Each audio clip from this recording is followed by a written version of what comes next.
एक पुरुष पुराण श्री कृष्ण चैतन्य शरीरधारी कृपाम्बुदिर्यास् तमहं प्रपद्ये कृपाम्बुदिहं तमहं प्रपद्ये गुरुवे गौरचन्द्राय राधिकाय तदालये कृष्णाय कृष्णभक्ताय तद्भक्ताय नमो नमः नमो विष्णुपादाय कृष्णपृष्ठाय भूतले श्रीमते भक्तिवेदान्त स्वामिने इति नामिने नमस्ते सारस्वते देवे गौरवाणी प्रचारिणे निर्विशेष शून्यवादी पाश्चात्य देशतारिणे जय श्री कृष्ण चैतन्य प्रभु नित्यानंद श्री अद्वैत गदाधर शिवाशादि गौर भक्त वृंद हरे कृष्णा कृष्णा कृष्णा हरे हरे हरे राम राम राम हरे हरे।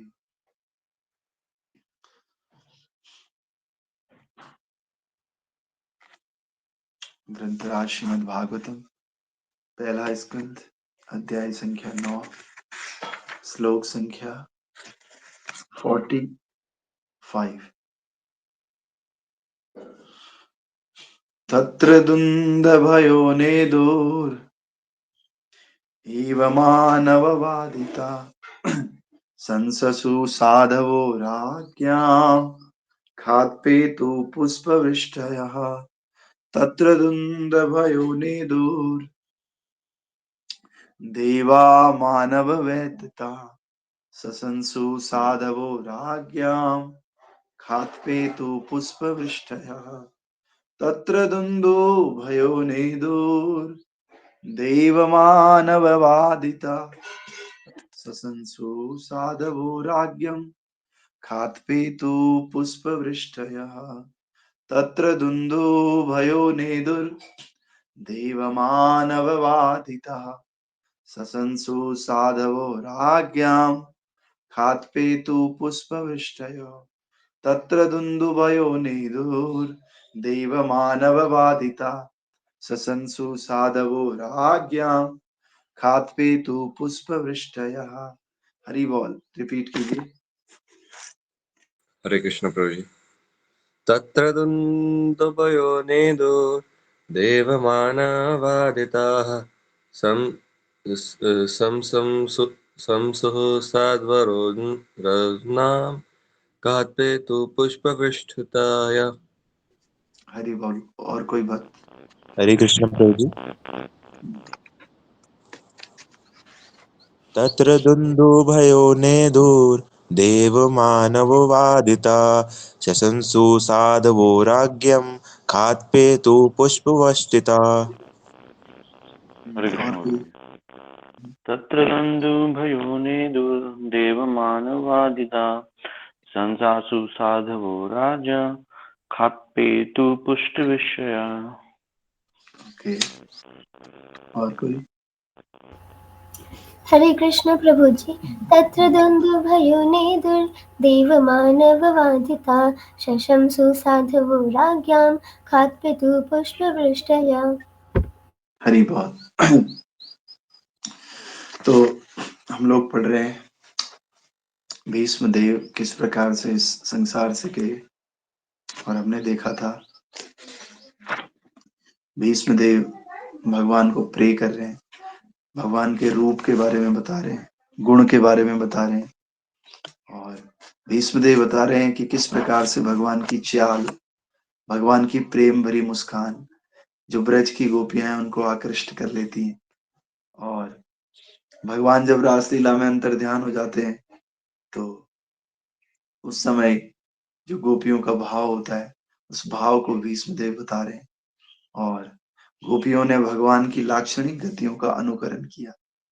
और फिर भीष्मदेव बता रहे हैं कि जब युधिष्ठिर महाराज ने राजसूय यज्ञ किया था तो उस समय विश्व के सभी महान पुरुष, राजा महाराजा, विद्वान, इन सबको बुलाया गया था, और इन सब ने भगवान श्री कृष्ण की पूजा परम भगवान के रूप में की थी। पहली पूजा भगवान श्री कृष्ण की यहाँ पर हुई थी। तो ये सब भीष्मदेव को याद आ रहा है और भीष्मदेव कह रहे हैं कि ये सब मेरे आंखों के सामने हुआ और मैंने इस घटना को स्मरण रखा, जिससे मेरा मन भगवान की सेवा में लगा रहे। तो हम भगवान विषय काम करने के लिए क्यों कहते हैं, ज्यादा से ज्यादा मंदिर जाने के लिए क्यों कहते हैं? क्योंकि जितनी ज्यादा भगवान से संबंधित घटनाएं हमारे दिमाग में रहेंगी, उतना भगवान में मन हमारा लगेगा। तो भीष्मदेव यही कर रहे हैं। भीष्मदेव ने उस समय देखा कि सभी विद्वानों, सभी राजाओं, सभी महापुरुषों में श्री कृष्ण की अग्रणी पूजा करी गई थी।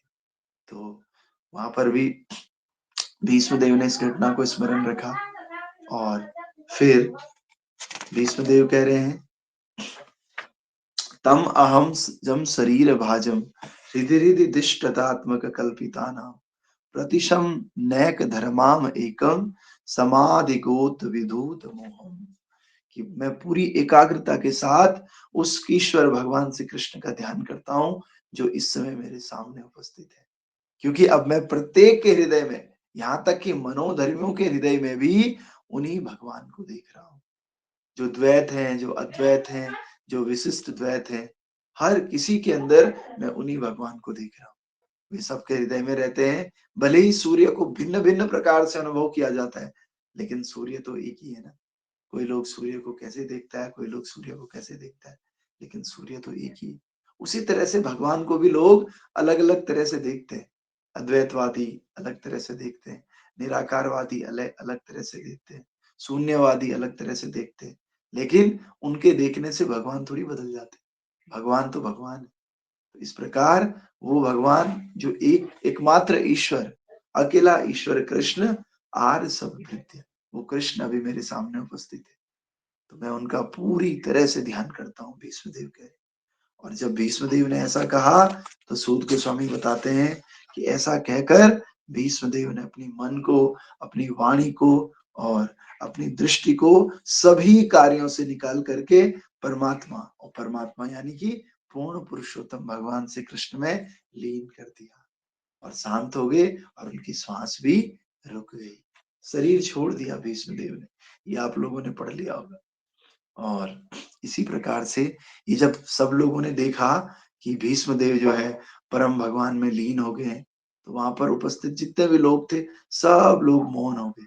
कैसे मौन हो गए? आपने देखा होगा दिन भर पक्षियां चहचहाती, लेकिन रात को अंत में क्या होता है? पक्षियों का चहचहाना बंद हो जाता है, पक्षियां चले जाती है सोने के लिए। उसी प्रकार जिस प्रकार दिन समाप्त होने पर पक्षियां मौन हो जाते हैं, उसी तरह से वहां पर उपस्थित सारे लोग मौन हो गए। और फिर आज का श्लोक क्या है? तत्र दुंद भयो नेदुर देवमानववादिता ससंसु साधवो राज्ञाम खात्पेतु पुष्पवृष्टया।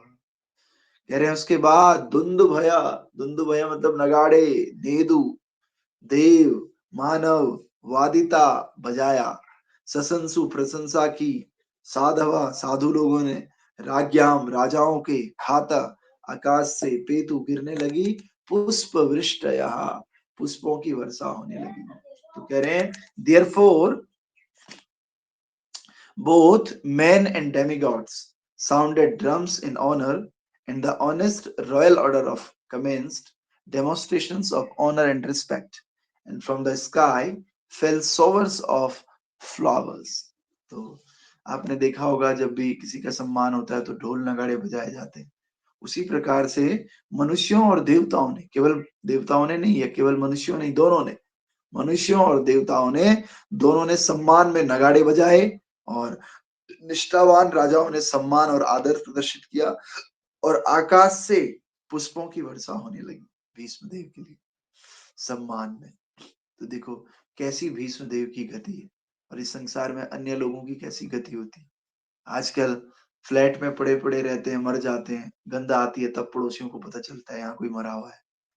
तो ये भी संसार से जाना है और ये भी संसार से जाना है कि देवता पुष्प बरसा रहे हैं, ढोल और नगाड़े बजा रहे हैं और विश्व के सभी गणमान्य लोग वहां पर मौजूद हैं। तो ये जाना बहुत अच्छा जाना है। तो इसीलिए कहते हैं कि एक दिन सबको जाना होगा राजा रंक फकीर, एक सिंहासन चढ़ चले एक बंधे जात जंजीर। सबको जाना है, चाहे वो राजा हो, चाहे रंक हो, चाहे फकीर हो, लेकिन एक व्यक्ति सिंहासन पे चढ़कर जाता है और एक व्यक्ति जंजीरों से बंध कर जाता है। तो जो भक्ति करता है, भगवान की सेवा में लगा रहता है, उसके लिए विमान लेने आता है, पुष्पक विमान। उसमें सिंहासन पर बैठकर जाता है भगवान के धाम। और जो भक्ति नहीं करता है, संसार में उलझा हुआ रहता है, तो उस व्यक्ति को जंजीरों से यमराज के दूत आते हैं, और यमराज के दूत सिंहासन लेकर नहीं आते, जंजीरें लेकर आते हैं साथ में। उन जंजीरों से बांधते हैं और बांधकर खींचते हुए लेकर जाते हैं इस प्रकार से। तो इसीलिए कह रहे हैं, दुनिया के झंझटों में हाय तू क्यों फंस गया, इज्जत भी लुट गई रुतबा भी लुट गया। तो दुनिया के झंझटों में जो फंस जाता है ना, उसका इज्जत और रुतबा दोनों लुट जाता है। इज्जत तो लुटी गई क्योंकि यमराज के दूत आ रहे हैं और जंजीर बांध करके घसीटते हुए लेकर जाते हैं, तो इज्जत कहाँ होगी, रुतबा भी कहाँ हो गया, कोई रौब भी नहीं झाड़ सकता है। लेकिन जो व्यक्ति सिंहासन में बैठकर जाएगा, वो रुतबा भी झाड़ेगा और रौब भी झाड़ेगा। झाड़ेगा नहीं भी, लेकिन अपने आप ही उसका रुतबा होगा और अपने आप ही इज्जत होगी उस व्यक्ति की। इज्जत तो दूसरे करते हैं ना, खुद को इज्जत देने से क्या होता है, दूसरे जब इज्जत करें तब समझना चाहिए इज्जत। तो इस प्रकार से तात्पर्य भाई अर्चनीय वंदनीय प्रातः स्मरणीय जगत गुरु शिला प्रभुपाद जी द्वारा, शिला प्रभुपाद की जय। मनुष्य और देवता दोनों ही भीष्म देव का आदर करते थे। मनुष्य पृथ्वी पर एवं ऐसे ही अन्य ग्रह के समूह भू तथा भू में रहते हैं, लेकिन देवता अर्थात स्वर्ग लोक में रहते हैं। और वे सभी भीष्म देव को एक महान योद्धा तथा महान भक्त के रूप में जानते थे। मानव होते हुए भी महाजन के रूप में वे ब्रह्मा जी, नारद जी और शिव जी के स्तर पर थे। ब्रह्मा, नारद, शिव जी, भीष्म देव, सुखदेव गोस्वामी, प्रहलाद महाराज, जनक, ये सब जो है ये महाजन है, 12 महाजन। तो इन 12 महाजनों में से भीष्म देव का भी नाम आता है, और इन्हीं महाजनों में शिव जी भी हैं।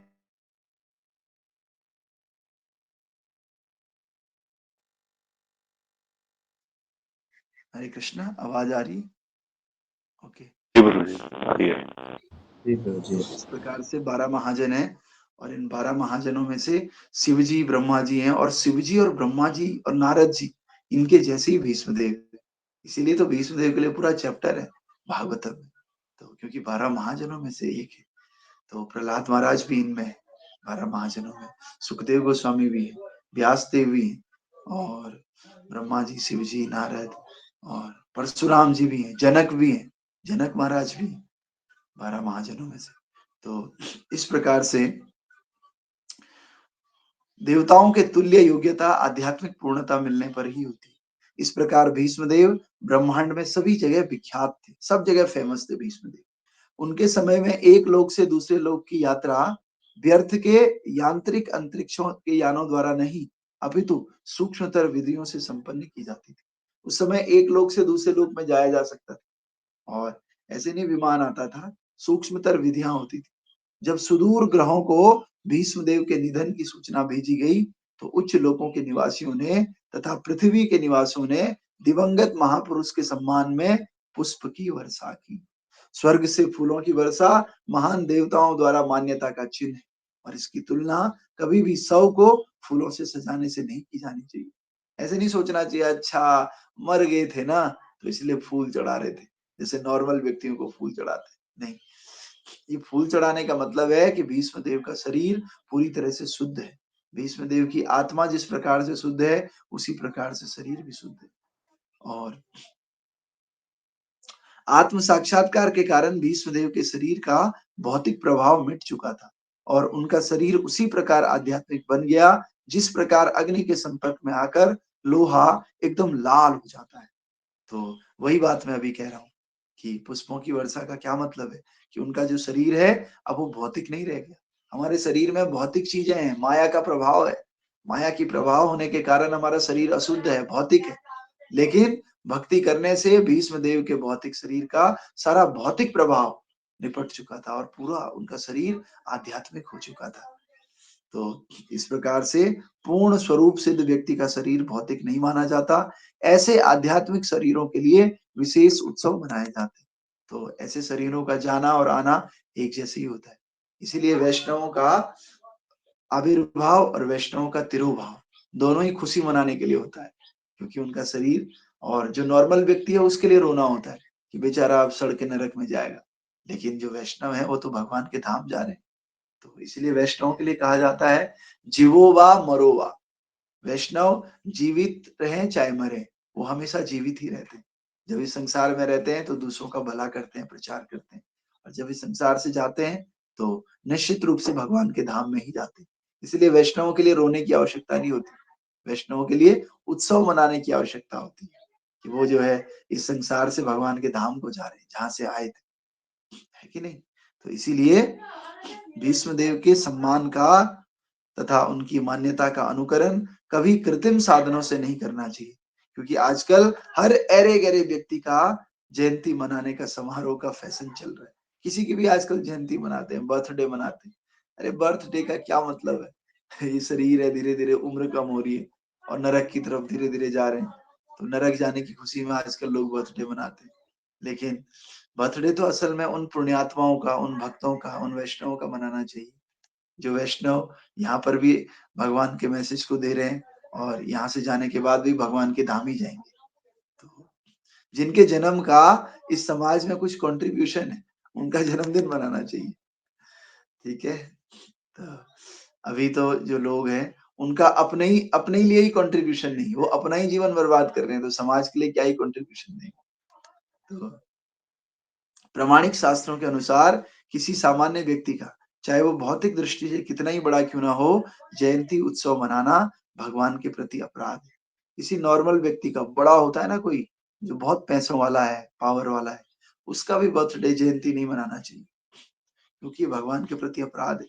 क्योंकि जयंती तो धरा पर भगवान के आविर्भाव दिवस के लिए सुरक्षित है। जयंती का मतलब होता है कोई वैष्णव, कोई भगवान का अंश इस धरती पर जब प्रकट होता है, उसको जयंती बोलते हैं। ऐसे नहीं कोई माँ के गर्भ से जन्म ले रहा है, उसकी जयंती मना रहे हैं, बताओ। मल मूत्र से सना हुआ और जो है हाड हड्डी मांस अस्थि मज्जा, इस तरह का शरीर जिसके अंदर है, उसकी जयंती कैसे मना सकते हैं। तो भीष्म देव अपने कार्यकलापों के कारण अद्भुत थे और उनका ईश्वर के धाम का प्रयाण भी अद्भुत है। भीष्म देव अपने आप में वंडरफुल है, यूनिक है। तो so the passing away of the Bhishma Deva is also very unique, you know, तो बहुत यूनिक है। तो इसीलिए कल हम पढ़ेंगे कि कैसे सब लोग शोक संतप्त हो गए, इनका दाह संस्कार किया गया, है कि नहीं। तो आप सब भक्तों का बहुत बहुत स्वागत और धन्यवाद। आप लोग